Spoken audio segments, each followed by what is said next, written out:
అనంతపురం జిల్లా రాప్తాడు నియోజకవర్గంలో టెన్షన్ వాతావరణం నెలకొంది. ఎన్నికల వేళ వైసీపీ నాయకుల కవ్వింపు చర్యలకు పాల్పడ్డారు. మాజీ మంత్రి పరిటాల సునీత ప్రచారానికి ఆటంకం కలిగిస్తున్నారు. ఇక తాజాగా కనగానపల్లి మండలం రాంపురం గ్రామంలో పరిటాల సునీత ఎన్నికల ప్రచారం నిర్వహించారు. ఆమె రోడ్ షోకు భారీగా జనం తరలి రావడంతో జీర్ణించుకోలేని వైసీపీ వర్గీయులు మిద్దెలపైకి ఎక్కి వీరంగం సృష్టించారు. ఇక మద్యం మత్తులో చొక్కాలు విప్పి మిద్దెలపైకి ఎక్కి రాళ్లు రువ్వారు. వారిని అడ్డుకునే ప్రయత్నం చేసినా కూడా పోలీసులపైన తిరగబడ్డారు. ఇక ఆ సమయంలో ఎస్ఐ అలాగే కానిస్టేబుళ్లపైన కూడా వారు దాడికి యత్నించారు. దీంతో స్పెషల్ పార్టీ పోలీసులు అక్కడికి చేరుకుని వారిని అడ్డుకున్నారు. ఇక విషయం తెలుసుకున్న ధర్మవరం డీఎస్పీ శ్రీనివాసులు గ్రామానికి చేరుకుని పరిస్థితిని సమీక్షించారు.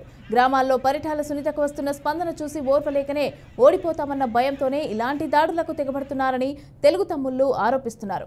దానికి పాల్పడిన వారిపైన కఠిన చర్యలు తీసుకోవాలని డిమాండ్ చేశారు.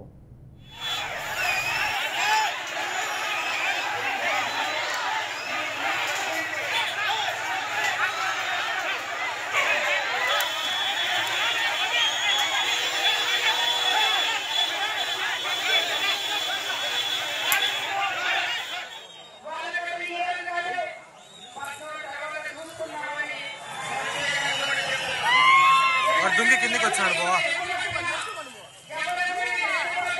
కనపడదు